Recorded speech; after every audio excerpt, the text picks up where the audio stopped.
Magandang umaga, Sir Arnold, Sir Ted. Magandang umaga po sa lahat ng mga nakikinig po ngayon. Iyan, bukod sa araw ng mga puso na malapit na rin, Feb 25 is the day Mm. at 40th anniversary nga. Kumusta ba ang paghahanda ninyo para sa gagawing part 3 ng Trillion Peso March? Meron na tayong 3 trillion. Sana hindi naman talaga ganun kalaki yung corruption natin, pero malay po natin, no? Pero yun po, medyo like clockwork na rin po yung paghahanda po natin. Malapit po yung koordinasyon natin sa QC DPOS, sa QCPD, MMDA. Tsaka marami rin po tayong kinakausap na iba't ibang mga grupo para ma-organize po yung mga activities on the ground sa araw na iyon. We're coordinating closely din po sa EDSA Shrine na ang feast day din nila ang February 25, kaya meron din silang mga activities and yung ilan dyan ay magko-converge din po kaming dalawa. And yun po, marami pong magaganap sa araw na yun. Okay. Ano-ano mga grupo ang makakasama ninyo dyan, Sir Kiko?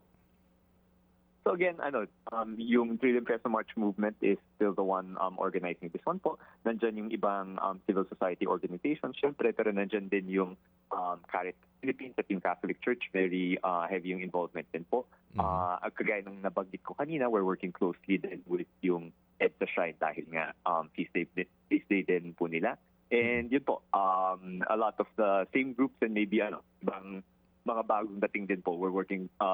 We're talking closely with different educational institutions din, yung CEAP, Catholic Educators Association of the Philippines, we're also working closely with. Yes. Yung mga church activities naman, aligned din para dito sa Trillion Peso March. Wala namang, wala namang... Yeah, opo. Yes, okay. Opo. Wala naman. Kasi and then all over the Philippines din, may mga, I think, 86 dioceses, kung di ako nagkakamali, ay may gagawin din po in line with People Power Anniversary. Yes, at syempre ang pinaka-pinananawagan na naman natin dito, Sir Kiko, ano ba yung mas malakas na isinisigaw para sa Trillion Peso March na ito sa Feb 25? Well, syempre ang Trillion Peso March ay laban sa korupsyon, laban sa anti-dynasties. So yung mga malinaw na panawagan po, at nandyan pa rin yung ikulong na yung mga kurakot at bagamat meron na tayong nakikitang konting big fishes na baka makukulong na rin within the coming week. We'd like to see na dapat lahat ng mga involved dito sa issue na ito, dapat walang sinasanto kung ano man yung relasyon natin sa presidente, sa vice-presidente o kung sino man.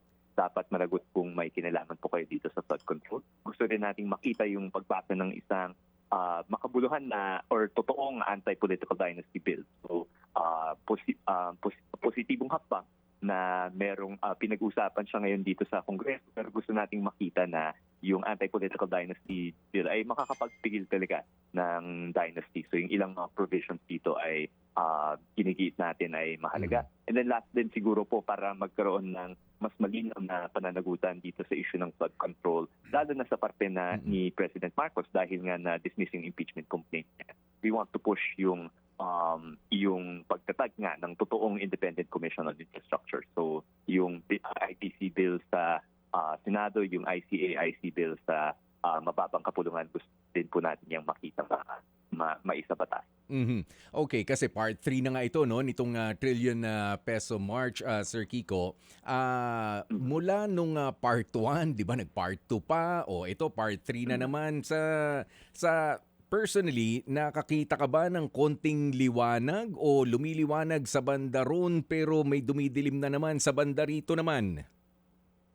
Ganun nga po, no? So parang maraming one step forward, two steps back. No? So you see one step forward, I think mabuting hakbang naman na merong nakulong na dating senador or meron na kasulat at nakulong na dating senador at saka mukhang lahat naman ata ng pinauukulang ahensya, yung DOJ, yung Senado, nagre-recommenda din ng kaso laban sa ilang mga incumbent senators. So I think credit where credit is due. Big fish naman yun, no? Pero ang kinatatakutan po natin dahil yung ibang posibleng sangkot dito sa issue ng flood control ay may malapit na relasyon sa mga nasa poder or sila mismo yung talagang naging Speaker of the House dati, makaiwas yung iba. So we'd like to see pa rin tuloy-tuloy yung investigation dito, gawing mas transparent yung pag-iimbestiga dito sa roles na Speaker Martin Romualdez, halimbawa, at yung ibang mga kaalyado ni President Marcos.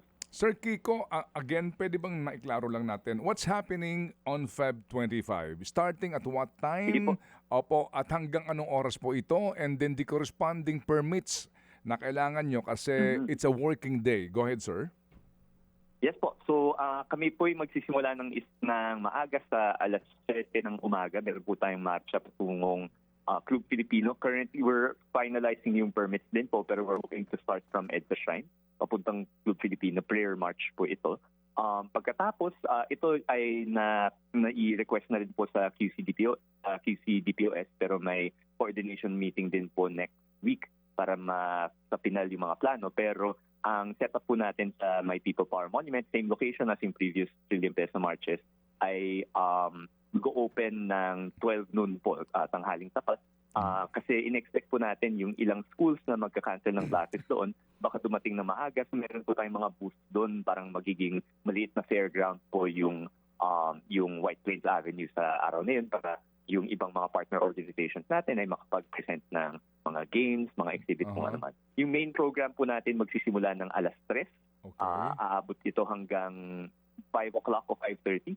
Tapos tutungo po yung mga tao papuntang EDSA Shrine for yung mass doon na pamumunuan ni Archbishop Soc Villegas. And then I think at 8 o'clock din po merong isang concert yung Caritas Philippines sa Eton Centris na pwedeng puntahan in person, pwede rin panoorin via live stream. So yun po yung sa physical Centris, facilities po natin. Eton Centris? Yes po, ito po yung sa Caritas Philippines launch ng YSpeak 2.0. Parang People's Power yung pamagat ng concert po. Okay, sige po. Feb 25, araw po ito ng Miyerkules. So magmula alas 12 ka ninyo all the way hanggang sa magmisa po dyan sa EDSA Shrine. So practically, dali muna, meron na ho ba kayong permit? Yeah, so yung permit ay finalize na po, pero we applied for the use of White Plains Avenue noong November pa ho, and then nakapag-meeting na kami end of January pa lang po ata, nakapag-meeting na po kami sa QCDPOS for initial plans. So wala namang hadlang yung ni-raise ng QCDPOS, and again we're expecting early next week, I think Monday, yung final coordination meeting para ma-sign yung MOUs, permits, etc. Yes sir, yes sir. Opo, kasi kung may marcha, medyo yung northbound ng EDSA. Oo. Opo. So actually yung at least yung movement of people sa 5:30 from People Power Monument to EDSA Shrine, baka hindi na formal na march yun. We'll just encourage people to use yung sidewalks and yung overpass para pumunta sa EDSA Shrine. Acknowledging naman na thoroughfare yan sa isang working day. Opo. Alam niyo ho, sa totoo lang, mas mainam nga po kung diba, kung magdeklara po ng suspension para po dito po sa event na ito, yung ilang pong mga opisina o anuman para makilahok po sa aktibidad and then sumama po sa commemoration. Alright. Sir Kiko, yung pong napanood ko po yung inyong press con, a part of it, may sinasabi na lahat tayo ay para po sa constitutional na proseso dito po sa ating paghingi ng accountability. Parang narinig ko na hindi kayo nananawagan o wala sa inyo yung panawagan at bawal ba yung panawagan sa rally ng either Sara resign or Marcos resign? Hindi naman po sa bawal, no? So kasi yung panawagan ng resignation ay sa loob pa rin naman ng Constitution. Hindi yun yung call ng organizers. Pero kung may groups na yun yung panawagan, welcome na welcome pa rin po yung sumama as long as hindi naman po magde-disrupt sa programa natin. Ang bawal lang po talaga para sa amin ay yung calls na may kinalaman sa revolutionary government, withdrawal of support, tsaka dahil medyo maingat din tayo sa Constitution, kahit yung Transition Council proposals, although maraming interpretations kung pasok pa to sa Constitution na din, medyo kami at least medyo nag-iingat kami doon. So, especially sa Feb 25 na yung sanhi kung bakit nagkaroon tayo ng 1987 Constitution, medyo lihis sa diwa nito kung biglang i-echepuera naman yung saligang pataas sa araw na yan. Ay, salamat naman po, naiklaro natin yan. So, wala pong problema kung magsuot ako ng t-shirt na Marcos resign o kaya magdala ko ng placard ng Sara resign.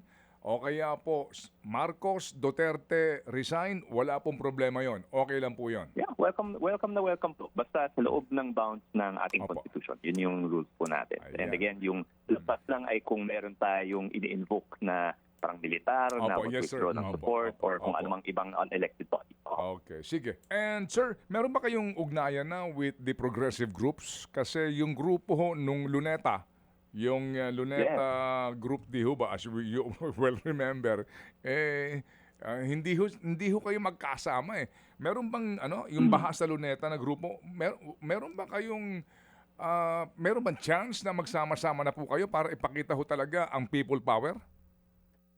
Well, so may panimulang pag-uusap po. I think at this point, dahil nga iba-iba yung interpretation natin dito sa Transition Council, hindi pa realistic yung iisang program. Pero I think nagawa naman din po natin dati na mag-share ng ilang venue. No? Although hindi impeachment ni VP Sara yung direktang usapan ngayon, meron kaming experience naman na yung progressive groups ay gagamit ng lugar halimbawa sa Senado, tapos kami papasok o baliktad, kami yung mauna, sila yung papasok. So I think we have enough respect and experience with each other naman na kaya naman natin tong i-execute ng malinis, ng maayos and working towards parang showing that showing a common call against corruption kahit na medyo may seryosong pagkakaiba doon sa specific na panawagan, pero we are in just like nung September 21, we are going down the same stream po. So it's all, in that sense, may solidarity naman. Okay, sige po. So at least kami po mas naliwanagan na ngayon. At muli kaming tatawag bago mag-Feb 25, sir, ha, para ho to keep the Opo. information disseminated Siyempre, naman talaga. Opo. Opo. Yes po, tsaka sensya na ho, may nagkasabay lang sa isang appointment, pero I hope we can spend more time together po, sir. Opo. Yes, sir. Yes, sir. Salamat at mabuhay po, Sir Kiko. Salamat na marami. Thank you. All right. Yan po si Sir Kiko Aquino D, ang isa sa mga organizers po ng Trillion Peso March. Attention! Mga kapatid, brothers and sisters, saan ka pa? Dito na tayo sa totoo. Dito na tayo sa True FM. Mga kapatid, mag-subscribe and follow po kayo sa social media accounts ng True Network PH. Yan po kami, hanapin nyo lang True Network PH, Facebook, Instagram, YouTube, TikTok, and podcast. Mapa Apple or Spotify man yan, mahahanap nyo kami. Lahat ng mga napapanood at napapakinggan nyo po sa programa, nasa social media accounts namin yan. So paano mga kapatid? See you sa social media!